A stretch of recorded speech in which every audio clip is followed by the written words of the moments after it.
한 주간 재계수장들의 일거수일투족을 들여다보는 CEO 풍향계입니다.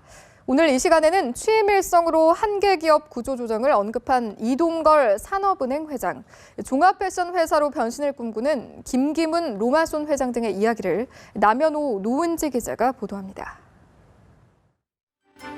3년 임기의 KDB 산업은행 회장직을 맡게 된 이동걸 전 신한금융투자 부회장입니다. 지난 12일 취임식을 가졌는데요.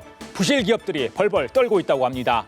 취임사에서 자구 노력이 없는 한계 기업에는 과감한 결단을 보여주겠다며 부실 기업을 정리하는 악역을 자임했기 때문입니다. 대구 출신으로 40년 넘게 금융권에 몸을 담아온 이 회장은 2006년 2월부터 금호은행 신한증권 대표로 일하다가 신한금융투자로 이름을 바꾼 뒤 이 부회장 겸 이사회 의장으로 일했는데요. 2012년 대선 당시 금융권의 박근혜 후보 지지 선언을 주도하는 등 친박 금융계 인사로 통합니다. 국책은행의 수장이 된 이 회장, 산업은행이 주채권행을 맡고 있는 대우조선해양과 현대상선 등 주요 기업들의 구조조정의 첫 시험 무대가 될 듯합니다. 내정 당시에 낙하산 인사 논란을 씻어내면서 어떤 성과를 낼지 주목됩니다.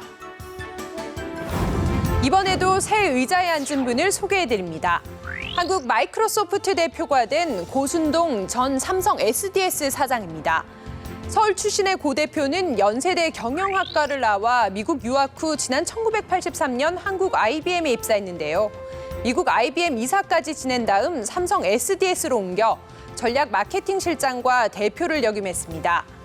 IT 분야에서 33년의 경력을 가진 고 대표는 MS가 진행해온 변화를 적극적으로 주도할 계획입니다. 특히 국내 상업 클라우드 비즈니스 분야에 주력한다고 하는데요. 고 대표가 업계 최고의 포트폴리오를 가진 MS에서 앞으로 어떤 변화의 바람을 일으킬지 기대해 보겠습니다. 이번에는 떠나는 CEO 얘기입니다. 4년 7개월간 삼성 정밀화학을 이끌어온 성인이 사장이 사의를 표명했습니다. 건강상의 이유로 회사를 떠나겠다고 밝힌 것으로 알려졌는데요. 업계에서는 롯데의 새 둥지를 튼 삼성 정밀화학이 새롭게 출발할 수 있도록 자리를 비워준 것으로 보는 것 같습니다. 성 사장은 삼성그룹의 대표적 인사통으로 불려왔는데요. 삼성전자 인사팀 과장과 삼성그룹 비서실 인사팀 부장, 삼성인력개발원 부원장 등을 거쳐서 2011년 삼성정밀화학 사장으로 부임했습니다.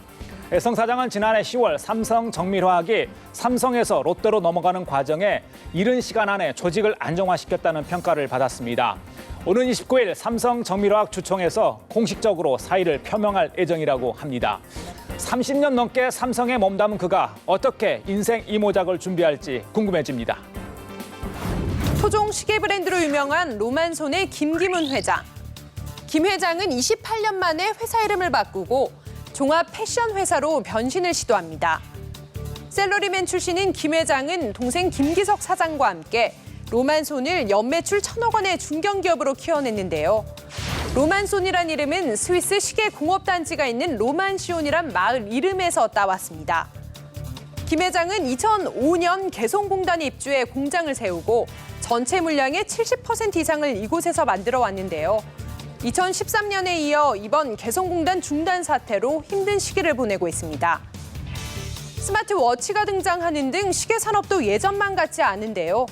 로만손의 전체 매출 중 시계가 차지하는 비중은 지난해 말 기준 13%에 불과합니다. 이런 추세에 따라 김 회장도 시계 사업 비중을 줄이고 보석과 화장품 분야를 집중 육성할 계획을 내놨습니다.